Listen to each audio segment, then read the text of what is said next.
Hi, I'm Dr. Cameron and welcome to the Story Doctor Studio. In this video, I'm going to be giving you some quick tips all about shading.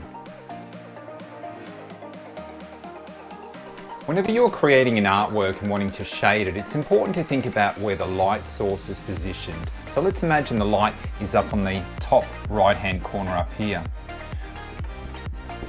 With a light up there, it means that an object like this circle will have some dark areas and some light areas. So as you can probably imagine, the darkest area is going to be around this side over here.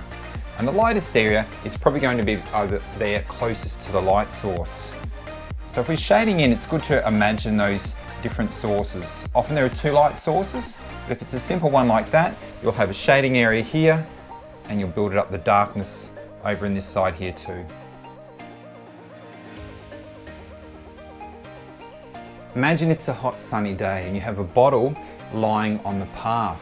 Rather than just considering the shadows, think about things like highlights and reflections. So a highlight is going to be somewhere that will shine. Okay, so if it's a reflective object or a metallic object or something that's quite smooth and shiny, you'll have areas that will pick up the light. We call those the highlights. Also, in the areas down the bottom here where you usually see shadows, we create lots of reflections. So what that means is the sun is bouncing off the path. So instead of those being dark, you might even have sections like this here, which are going to be a little bit lighter. So when you're shading in like that, it leaves some white bits around the other side. And helps to create a three-dimensional image. Imagine you have an interesting shape like this over here that belongs to an animal or some other character. Rather than just leaving it blank, it's important to think about the texture that can be on a body. So it could be something like squiggles for fur. You might even have spots, or even things like stripes. Whatever you do, try to create some texture so that your character is a lot more interesting. When you're considering how to shade in an artwork or a character, it's good to think about the different materials that you can use. So I like to call these your weapons of choice. You might like to choose things like pencils. You can see here we have a normal drawing pencil and also a mechanical pencil. Different thicknesses, different weights are important as well. But for sketching, you might want something that's a lot lighter, like a 2H, and for outlining and for the darker shades, you might like to choose something like a 2B or a 4B. You can also choose things like pens. I have a couple of pens over here, finer ones and thicker ones. It's important to note though that if you're using pens with a combination of other materials like watercolors, it's important to get a waterproof pen so the paint doesn't run. So on the idea of watercolors, you can see I have a couple of brushes here. Which one do you think you're going to use for watercolor artwork? The thick hog's bristle one or this nice fine one? Of course, you'll take the fine one over here. So your lines are a lot smooth and even and you can get the fine details. There are a few ways to render an artwork when you're using a pen or a pencil. Of course, you're focusing on a line, so you can think about the directions that your pencil will go on the page. First of all, you can create lines which go out like this, one direction. And if you choose to go back the other way, we call this cross-hatching. So you're going across the lines. You might like to follow the contours of the shape, which are a lot more loose and feathery like this, a lot more relaxed. You might like to even create some texture with things like squiggles. So with an object or an animal with fur, for example, nice and soft. Or you could make it very rough, almost like lightning bolts, like that. You can even try different things like dots, or very small little lines as well. Play around, often use different textures within the same drawing.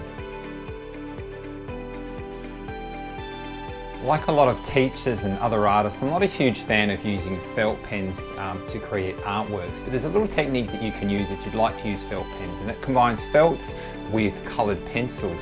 What you do first of all on your page is to colour in an area using your pencil, and that seals off the paper, which means you won't have the same issue with the felt pen going through.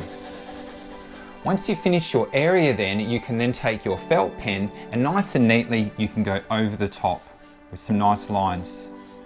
Because the paper is already sealed, it helps to create a nice flat surface and also means that the colours become very vibrant, almost like you're using paint. So a combination, pencils first, felt pens over the top.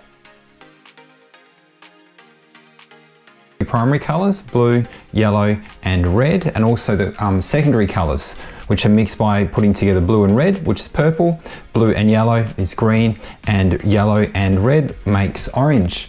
Now this is useful for showing you how to create some great colour combinations in your artworks.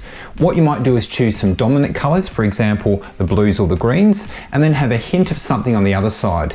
An opposite colour on the colour wheel is called a complementary colour.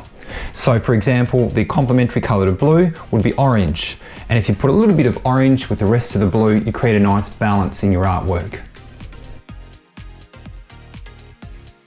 Rather than just thinking about a colour as being a separate thing, think about the colour as being a number of different tones.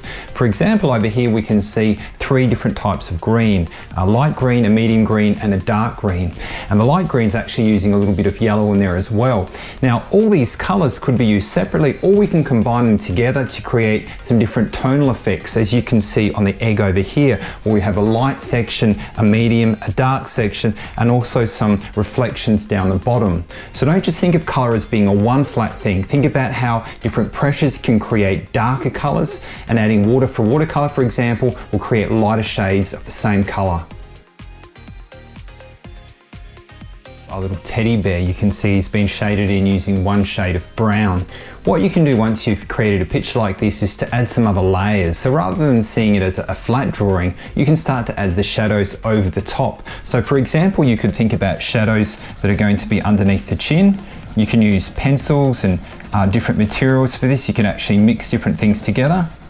You might even like to add some more warmth to the teddy bear, say using an orange for the ears over here, just to kind of make those a little bit more vibrant.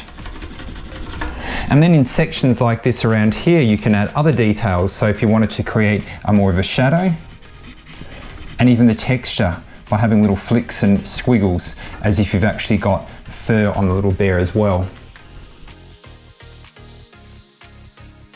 There's a natural rhythm the way you draw with your hand. If you're left-handed or right-handed, it will vary, but there's certain curves that you kind of get around the side of your picture and actually cramps up, and your hand doesn't actually get those areas. So what you can do is actually swivel your page around. So rather than trying to draw the bottom sections over here where your hand is cramped, you swing it around so that you can get the natural rhythm that is created by having that curve of your wrist. Swinging it around, and keep turning it around, and you end up with a nice balanced drawing.